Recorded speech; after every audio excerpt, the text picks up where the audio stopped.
Dubaï, aux Émirats Arabes Unis, le pays des nouvelles influenceuses africaines d'un autre genre. Elles sont jeunes, brillantes et ambitieuses. Elles vivent dans le luxe insolent, dorment dans les grands hôtels et claquent les billets dans les snack bars où elles font couler les champagnes en fumant la chicha. Elles sont payées à coût des milliers de dollars ou des millions de francs pour tourner des scènes incroyables et faire des choses parfois inimaginables.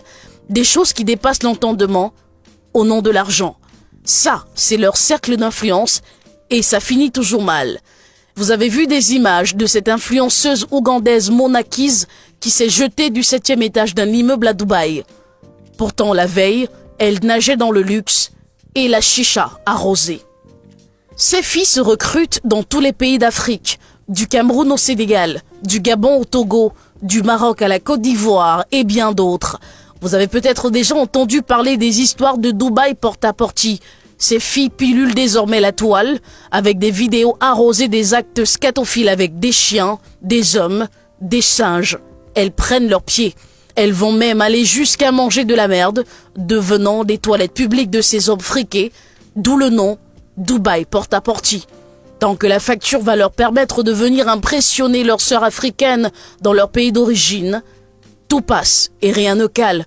C'est donc le chanteur camerounais Malox le Viber qui avait raison quand il dénonçait à coups de gueule ces filles du plaisir dubaïen qui, sous le prétexte d'aller faire de bonnes affaires, roulaient l'opinion en bateau.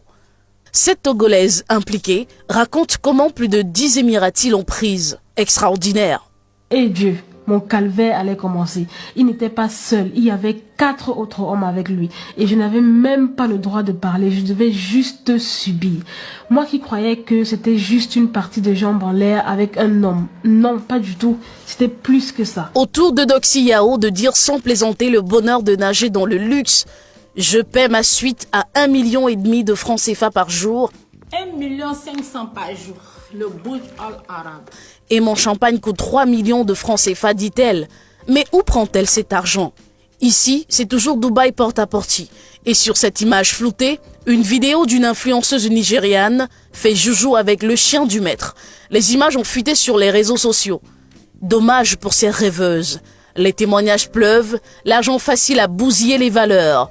Cette Miss fait de graves révélations sur la vie des influenceuses. La vie de ces nouvelles businesswomen finit parfois en catastrophe entre tuerie, viol à répétition, traumatisme incessant et suicide. Dubaï, l'Eldorado des influenceurs, n'en est finalement rien. Faites désormais attention à ces filles et jeunes garçons influenceurs enrichis du jour au lendemain, sans parcours clair. Vous avez peut-être affaire à un porte-à-porte appelé toilette publique à Dubaï.